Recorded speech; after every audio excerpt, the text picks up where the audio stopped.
नमस्कार दोस्तों। OCN network में आपका स्वागत है। मैं हूं ओमकार चौधरी। ममता बनर्जी को डर सता रहा है, पार्टी के टूटने का, बिखरने का, विभाजित होने का। और जैसे महाराष्ट्र में शिवसेना टूटी है और एक बड़ा धड़ा अलग होकर के चुनाव आयोग और सुप्रीम कोर्ट में जीत दर्ज कर चुका है, और उसी को असली पॉलिटिकल पार्टी यानी असली शिवसेना मान लिया गया, उसी को सिंबल दे दिया गया। इसी तरह शरद पवार की एनसीपी में जिस तरीके से बिखराव हुआ, एक बड़ी टूट हुई, और उनके भतीजे जो अब इस दुनिया में नहीं हैं, अजित पवार, उनके नेतृत्व वाली एनसीपी को ही चुनाव आयोग और सुप्रीम कोर्ट ने भी एक तरीके से असली शिवसेना मान लिया और उन्हीं को सिंबल भी दे दिया। वैसा ही इस समय खतरा होते हुए या सिर पर मंडराते हुए ममता बनर्जी भी अनुभव कर रही हैं। उन्होंने 16 मई को एक बयान दिया है और इस बयान के मायने हैं। उन्होंने जो कहा है वो कहती हैं कि जो लोग पार्टी छोड़ना चाहते हैं वे जाने के लिए स्वतंत्र हैं। संगठन एक बार फिर मजबूती से खड़ा होगा। क्षतिग्रस्त हो चुके पार्टी दफ्तरों को फिर से ठीक करें, उन्हें रंगें, दोबारा खोलें। जरूरत पड़ी तो मैं भी वहां जाकर के रंगाई पुताई करूंगी, कार्यालयों को रंगूंगी। ये बयान देने की जरूरत क्यों पड़ी ममता बनर्जी को? नंबर एक, क्या पूरे प्रदेश में टीएमसी के जो कार्यालय हैं वो इस अवस्था में पहुंच गए हैं कि उनको ठीक करने की जरूरत है, या उनकी रंगाई पुताई करने की जरूरत है, या उनको फिर से चालू करने की जरूरत है, खोलने की जरूरत है? और अगर ये नौबत आई है तो ये कैसे आई है? क्या Mamata Banerjee direct indirect way में ये स्वीकार कर रही हैं कि पिछले उनके 5-10 साल में आईपैक पर उनकी इतनी अधिक निर्भरता हो गई थी कि पूरी पार्टी जो है वो आईपैक के दफ्तर से चलती थी? इनके अपने दफ्तर जो है इरिलीवेंट होकर के रह गए थे, बंद पड़ गए थे, उन पर ताले लग गए थे, उनमें कोई गतिविधि नहीं होती थी, कोई मीटिंग नहीं होती थी। या वो ये कहना चाहती हैं कि जिस तरीके से 2021 के विधानसभा चुनाव के नतीजे आने के बाद बड़े पैमाने पर भारतीय जनता पार्टी के अलग-अलग शहरों के कार्यालयों में तोड़फोड़ की गई थी, आगजनी की गई थी, वैसा ही कुछ उनके कार्यालयों के साथ भी हुआ है। 1, 2 या 3 जगहों की सूचना है बस।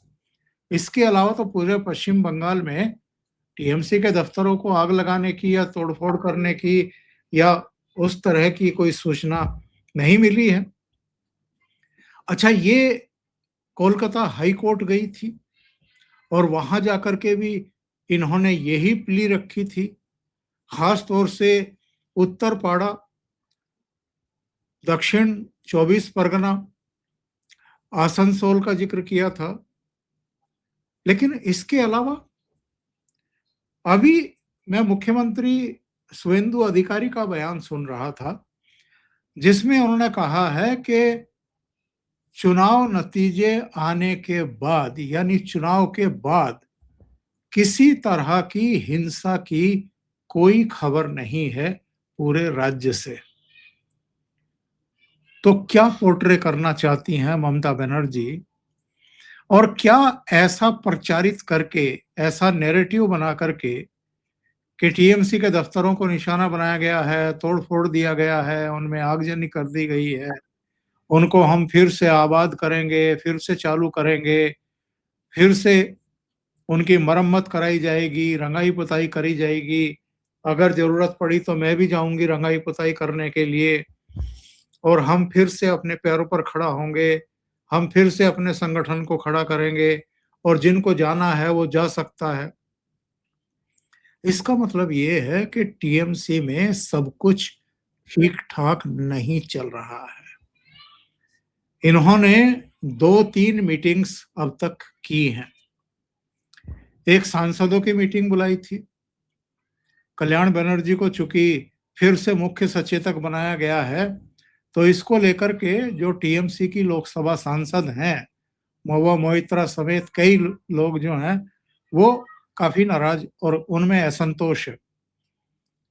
क्योंकि चुनाव आयोग के दफ्तर में जब कल्याण बनर्जी और दूसरे मेंबर ऑफ पार्लियामेंट पहुंचे थे, कई महीने पहले की बात है, तो वहां पर दोनों के बीच में महुआ मोइत्रा और कल्याण बनर्जी के बीच में हॉट टॉक्स हुई थी और उसके बाद ये सिलसिला सोशल मीडिया हैंडल पर भी चला। यहां तक कि टीएमसी का जो हैंडल था उस पर भी आकर के इन लोगों ने और एक एमपीज का ग्रुप बना हुआ है टीएमसी में। वहां तो कीर्ति आजाद ने कुछ कह दिया था तो कल्याण बनर्जी और कुछ दूसरे लोगों ने उनको ही आड़े हाथों ले लिया था। तो टीएमसी में खास तौर से संसदीय दल में ये उठापटक और मतभेद और एक दूसरे के खिलाफ आरोप तराशी और नीचा दिखाने का काम तो काफी समय से चल रहा है। ये लोकसभा के भीतर भी दिखाई देता रहा, ये राज्यसभा में भी दिखाई देता रहा। तो कल्याण बनर्जी को फिर से मुख्य सचेतक बनाया। वो जो विवाद हुआ था चुनाव आयोग के दफ्तर में, निर्वाचन आयोग में, उसके बाद कल्याण बनर्जी को हटा दिया गया था और एक महिला को बनाया गया था। लेकिन अभी ममता बनर्जी ने फिर से कल्याण बनर्जी को मुख्य सचेतक बना दिया। तो इसको लेकर के बताते हैं कि खुले तौर पर नाराजगी जाहिर की गई है और ये कहा गया कि कल्याण बनर्जी महिला सांसदों के प्रति, महिलाओं के प्रति कोई बहुत अच्छी टिप्पणियां नहीं करते हैं, बहुत अच्छी धारणा नहीं रखते हैं। तो उनको आपत्ति है इनके एटीट्यूड को लेकर के और वो महिला विरोधी हैं, इस तरह की बातें कही गई। इसके अलावा एमएलएज जो नए चुने गए हैं, उनकी मीटिंग बुलाई थी और लोगों का कहना है कि 15 से 20 एमएलए मीटिंग में ही नहीं पहुंचे। इसी तरीके से जब एमपीज की मीटिंग बुलाई गई थी, तो करीब 5 एमपी ऐसे थे जो मीटिंग में पहुंचे ही नहीं थे।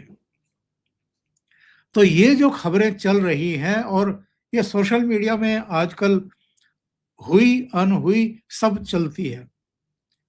लेकिन कहा जा रहा है कि जिस तरीके से महाराष्ट्र में शिवसेना का विभाजन हुआ और उद्धव ठाकरे को एक तरीके से घर बैठा दिया गया और शरद पवार की पार्टी का विभाजन हुआ और शरद पवार को भी घर बैठा दिया गया, तो वैसा ही कुछ पश्चिम बंगाल में भी हो सकता है।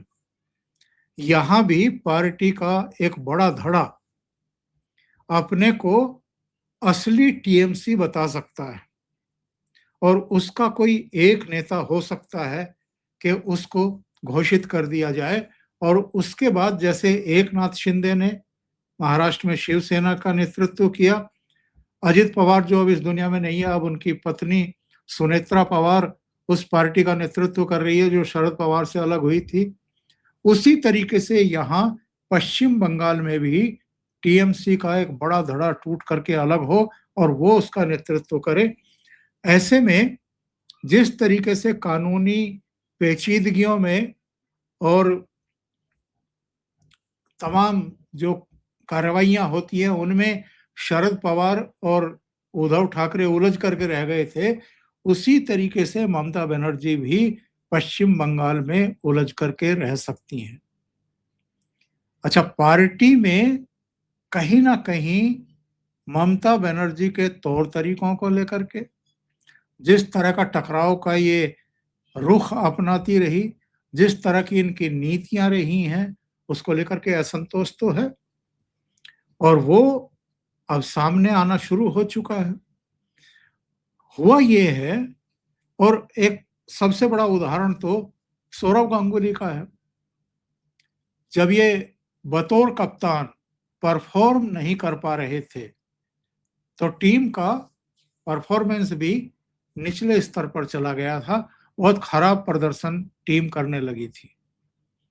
वही हाल ममता बनर्जी का भी है।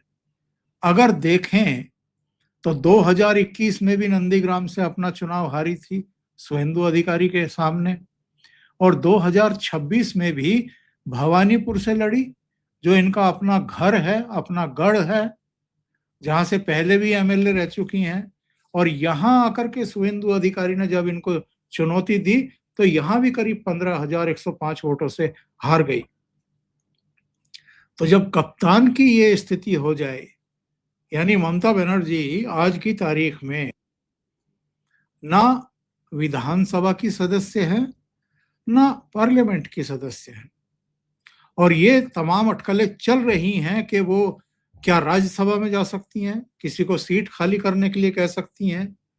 ये बड़ी तेज अफवाह थी, इसकी कोई पुष्टि तो नहीं हुई है, लेकिन सोशल मीडिया पर यह खबर खूब दौड़ी कि राजदीप सरदेसाई की पत्नी सागरिका घोष को उन्होंने बुला करके सीट खाली करने को कहा था, और जब उन्होंने आनाकानी की, बहानेबाजी की, तो बताते हैं कि काफी गर्मा गर्मी हो गई। सोशल मीडिया पर तो बहुत कुछ चल रहा है उस मुलाकात को लेकर के, लेकिन इसकी ना कोई पुष्टि हुई है, ना इसका खंडन हुआ है। तो बहुत कुछ चल रहा है टीएमसी के भीतर इस समय। और अगर ममता बनर्जी के मुंह से ये बात निकलती है कि जिसको पार्टी छोड़नी है वो पार्टी छोड़ करके कहीं भी जाने के लिए स्वतंत्र है, इसका मतलब ये है, भाई 15 साल मुख्यमंत्री रही हैं ये राज्य की, तो उनके पास भी तमाम तरह की सूचनाएं तो आती ही हैं।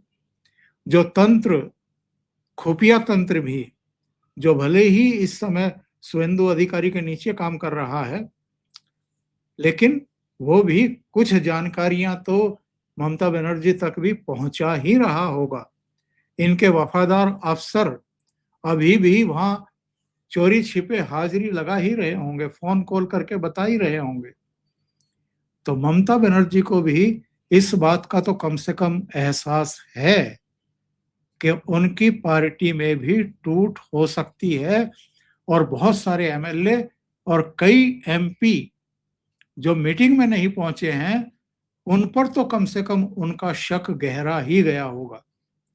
तो ऐसे में जो ये कह रही हैं कि फिर से हम पार्टी को खड़ा करेंगे, कार्यालयों को चालू करेंगे, मरम्मत कराएंगे, रंगाई पुताई कराएंगे, मैं भी रंगाई पुताई करूंगी, तो आईपैक से ऐसा लगता है कि इनका भी नाता खत्म हो रहा है।